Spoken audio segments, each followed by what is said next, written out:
Dans le paisible village de Garça, Arkansas, où le soleil de 1977 peignait les matins d'un doré doux et les après-midi de teintes d'adieu, la vie de Marcus Freeman, alors âgé de 17 ans, fut complètement bouleversée. Son père, le révérend Elijah Freeman, un pilier de foi et de droiture pour la communauté noire locale, disparut sans laisser de traces. Personne à Garça n'avait jamais vu une telle chose. Un homme si intègre, si dévoué, s'évanouir simplement, laissant derrière lui une famille désolée et une congrégation sous le choc. L'Église baptiste missionnaire du Mont Olivo, qu'Élie avait si tendrement dirigée, se retrouva orpheline de sa voix, et les questions qui planaient étaient aussi denses que la brume matinale sur les champs de coton. La douleur de l'absence se transforma en une plaie profonde dans l'âme de Marcus, qui se retrouva perdu dans un labyrinthe de deuil et d'incertitude. La foi que son père avait plantée dans son cœur commença à se flétrir, remplacée par un vide qui semblait insurmontable. Les années s'étirèrent, chacune apportant plus de questions que de réponses, et l'espoir de retrouver son père s'évanouissait à chaque aube. Marcus grandit, devint un homme, mais le garçon de 17 ans qui pleurait la perte de son père ne l'abandonna jamais. 25 ans passèrent, et le calendrier affichait 2002. Marcus, maintenant âgé de 42 ans, portait le poids de cette disparition comme une ombre persistante. Sa foi, autrefois un roc, s'était désintégrée en morceaux. C'est alors que l'impensable arriva. Le téléphone sonna et à l'autre bout du fil, une voix féminine se présenta comme la détective Sarah Miller. Les mots qui suivirent électrisèrent de Marcus. Un bûcheron avait trouvé un sac de sport vintage Adidas contenant la soutane pastorale et la Bible de son père, enterré sous une souche d'arbre dans une zone reculée de la forêt. La nouvelle, comme un éclair dans un ciel serein, déchira l'obscurité qui enveloppait la vie de Marcus. Un flot d'émotions l'envahit. L'espoir, autrefois endormi, se ralluma avec une intensité presque douloureuse. Mais avec l'espoir vint la peur.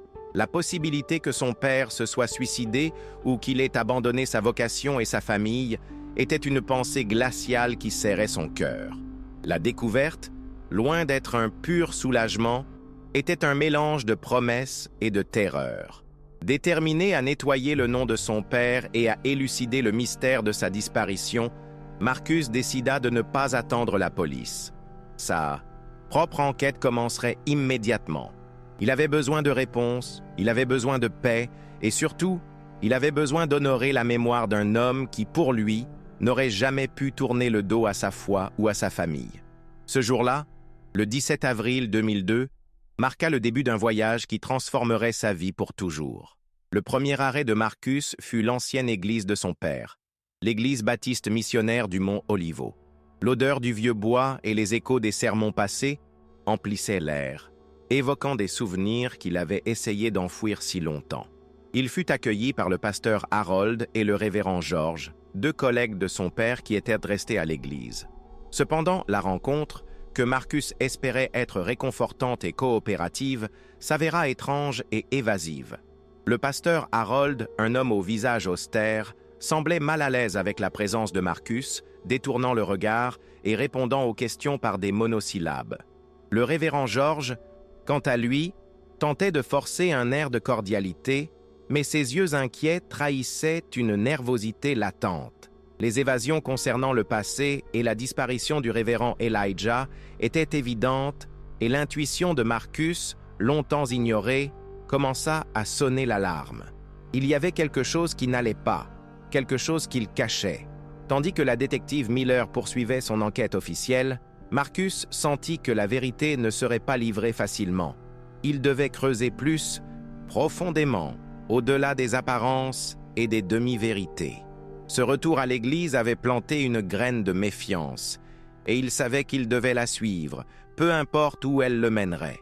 Le sac et la Bible n'étaient que le début. Quelques jours plus tard, Marcus retourna à l'église, décidé à fouiller les anciennes archives.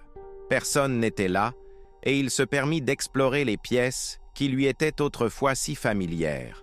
Dans l'ancien bureau de son père, Parmi des piles de documents poussiéreux et des livres oubliés, il trouva un livre de contes de l'Église. C'était un volume ancien, à la couverture défraîchie, et les pages jaunies recelaient des secrets que Marcus pouvait à peine imaginer. En feuilletant le livre, le cœur de Marcus fit un bond. Parmi les chiffres et les registres, il identifia l'écriture inimitable de son père. Il y avait des annotations, des commentaires à côté de certaines entrées qui parlaient de mauvaise utilisation de l'argent et de détournement de fonds. Plus troublante encore, Marcus remarqua que certains noms avaient été effacés, mais l'encre pâle et les marques de pression du crayon révélaient qui ils étaient, Harold et George.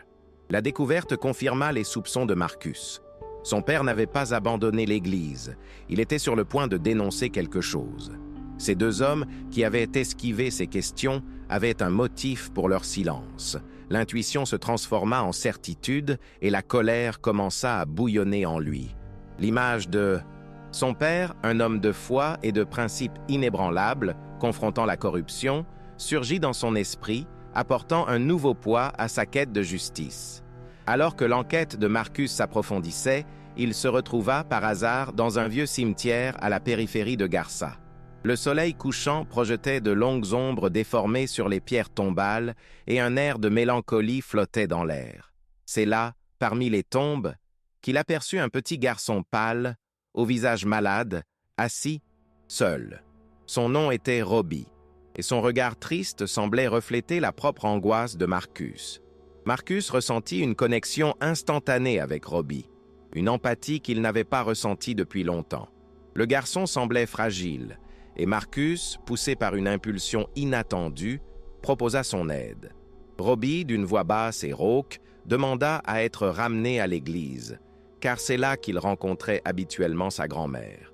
Marcus, surpris, accepta, et les deux se dirigèrent vers l'église, baptiste missionnaire du Mont-Olivo. Arrivé à l'église, Marcus accompagna Robbie jusqu'à la porte, mais au moment de le saluer, un lapsus de mémoire le frappa. Il avait oublié les clés de sa voiture dans le bureau de son père, où il avait trouvé le livre de comptes. Demandant à Robbie d'attendre un instant, Marcus retourna à l'église, laissant le garçon seul dehors, à la merci des ombres de la nuit qui commençaient à tomber. Marcus était loin de se douter que cet oubli accidentel serait un tournant. Pendant qu'il cherchait les clés, Robbie, par curiosité enfantine, jeta un œil par une fenêtre latérale de l'église. Ce qu'il vit le laissa confus et effrayé. Le pasteur Harold et le révérend George creusaient furieusement une fosse peu profonde sous une vieille pierre tombale de chien dans le coin le plus éloigné du cimetière de l'église. Robbie, effrayé par la scène inhabituelle, observa les deux hommes avec un mélange de peur et de curiosité. Ils semblaient désespérés, pressés, comme s'ils essayaient de se débarrasser de quelque chose rapidement. Le garçon vit qu'il déterrait une boîte en bois et, sans cérémonie, la jetait dans un grand et sombre sac poubelle. Son cœur battait la chamade, et il ne pouvait pas comprendre ce qui se passait. Marcus, ayant enfin trouvé les clés, sortit de l'église et aperçut Robbie, les yeux écarquillés et le visage pâle. « Qu'y a-t-il, Robbie » demanda Marcus, remarquant la détresse du garçon. Robbie, pointant du doigt la scène dans le cimetière, murmura d'une voix tremblante. « Il jette des choses, monsieur, des choses étranges. » Marcus suivit le regard du garçon et vit la scène. Harold et George, frénétiques, tentèrent de se débarrasser de ce sac noir. Une décharge d'adrénaline parcourut Marcus. L'image des deux hommes agissant de manière si suspecte, dans un endroit si macabre, confirmait ses pires craintes. Il n'hésita pas. Il prit son téléphone et appela la détective Sarah Miller, décrivant la scène et l'attitude suspecte des pasteurs. La voix de Marcus traduisait l'urgence et une conviction inébranlable. La détective, qui était déjà arrivée à certaines conclusions de manière indépendante, agit rapidement. Quelques minutes plus tard, les sirènes de police résonnèrent dans le silence de la nuit, brisant le calme du cimetière. Harold et George, pris en flagrant délit, les mains souillées de terre et la panique gravée sur leurs visages, tentèrent de se débarrasser du sac. Mais il était trop tard. La police les arrêta, et le sac, désormais sous garde, révélerait les secrets qui avaient été enterrés si longtemps. La détective Miller et son équipe ouvrirent le sac avec prudence. La scène qui suivit fut horrible, mais pour Marcus, c'était la révélation d'une vérité longtemps recherchée. À l'intérieur du sac, enveloppé dans des chiffons usés, se trouvaient les restes mortels de son père, le révérend Elijah Freeman. À côté du corps, les volumes de ses journaux intimes et sermons de 1977, une preuve incontestable de sa vie et de son interruption abrupte. L'émotion submergea Marcus. Les larmes, longtemps contenues, roulèrent sur son visage, tandis que la douleur de la perte se mêlait au soulagement de la vérité. Son père n'avait pas disparu. Il avait été assassiné. C'était le corps d'Elijah Freeman. La preuve tangible d'une trahison qui avait été gardée pendant des décennies, la raison de sa disparition. Sous la pression implacable de la police, le révérend George, s'effondrant sous le poids de la culpabilité et du désespoir, confessa. D'une voix brisée et tremblante, il révéla la vérité choquante. En 1977, lui et Harold avaient assassiné le révérend Elijah. Le motif était simple et cruel. Elijah était sur le point de dénoncer le détournement de fonds de l'Église et, plus grave encore, leurs préjugés raciaux qu'Harold et lui tentaient de cacher sous le masque d'homme de foi. La confession de George fut un coup dévastateur pour Marcus, mais aussi un soulagement. La vérité, aussi, douloureuse qu'elle fut, le libéra de l'incertitude. Il savait que son père avait été un homme intègre, qui refusait de pactiser avec l'injustice et la corruption. Cet assassinat, un acte de lâcheté et de méchanceté, était la preuve du caractère d'Élie, qui préféra mourir plutôt que de trahir ses principes. George poursuivit son récit, détaillant l'acte horrible. Ils avaient enterré le corps du révérend Elijah clandestinement, dans une fosse peu profonde dans le cimetière de l'église, sous la tombe d'un chien, dans le but de dissimuler le crime et de s'assurer que personne ne le trouverait jamais. Pour brouiller davantage les pistes, la Bible et la soutane d'Élie furent cachées dans un autre endroit reculé, la forêt où le bûcheron les avait trouvées. L'histoire de George était un témoignage de la cruauté humaine et du désespoir des hommes qui se voyaient acculés par la vérité. La confession jeta la lumière sur chaque détail, chaque question sans réponse qui avait tourmenté Marcus pendant un quart de siècle. Ce jour-là, le 17 avril 2002, marqua la fin d'une quête et le début d'une nouvelle phase. Avec la vérité révélée, Marcus non seulement trouva la paix qu'il cherchait tant, mais aussi restaura sa foi, désormais plus forte et inébranlable que jamais. La foi en son père, qui avait été ternie par le doute, ressurgit avec la certitude qu'Élie avait été un martyr de la vérité et de la justice.